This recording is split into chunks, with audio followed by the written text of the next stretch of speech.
Good morning. I want to share with you a parable. Let's say that by our lives, we are asked to fashion a lantern for the divine to shine through. That by all of the efforts of our lives, the divine will be shining through, showing goodness, love, kindness to the world through the efforts of our lives.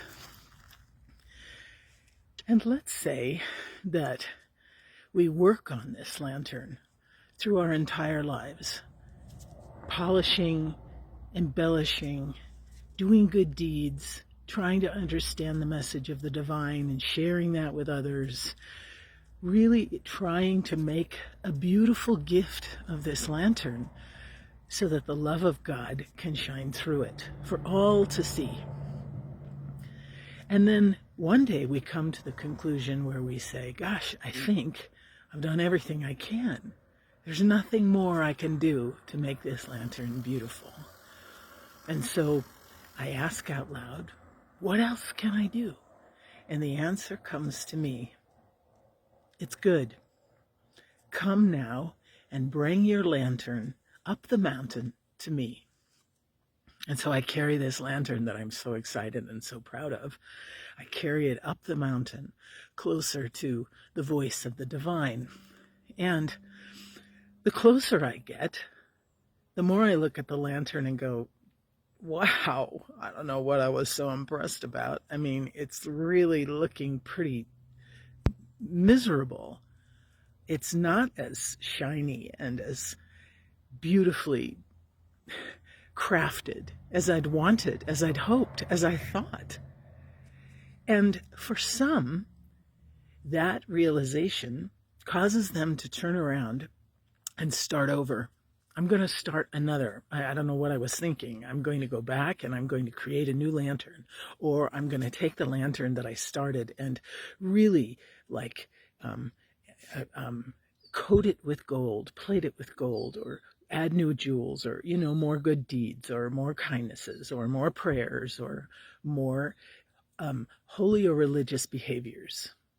And so for some, they spend their life in this cycle of creating this lantern, carrying it halfway up the hill, and then realizing how bad it is and going back down and starting over. But for others, they take this lantern that really has disappointed them the closer they get to the divine, and they decide that they're going to keep their eyes on God versus their lantern, and that really, no matter the shape of the lantern, no matter how tawdry or tarnished or actually pretty pathetic it looks, the closer I get to God, God can use anything. God can shine through anything.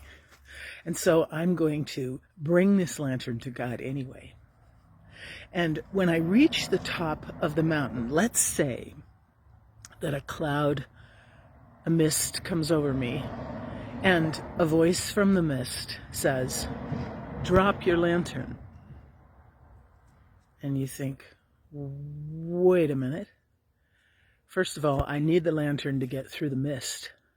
And secondly, that's the whole point of my coming up here, is to bring you this lantern. And the voice says again, drop the lantern. I have a choice. I can continue to carry the lantern that I've brought this far, that looks like it reflects pretty much what I can do, and hopefully God can use it anyway. Or I can drop the lantern. In Scripture it says that the gate is narrow. It's almost called the eye of the needle. You can't bring any baggage with you. You can't bring any spiritual accomplishments with you. When we reach the presence of the divine, there is nothing that we can take with us. Not even our good deeds. Not even the things that we've done that should have glorified God. That we did because we wanted the divine to be present in the world, in us and in our efforts. We drop our lantern. We drop everything we've accomplished. We set everything aside that we thought was worthy of recommendation and worthy of God. And we simply walk into the holy mist.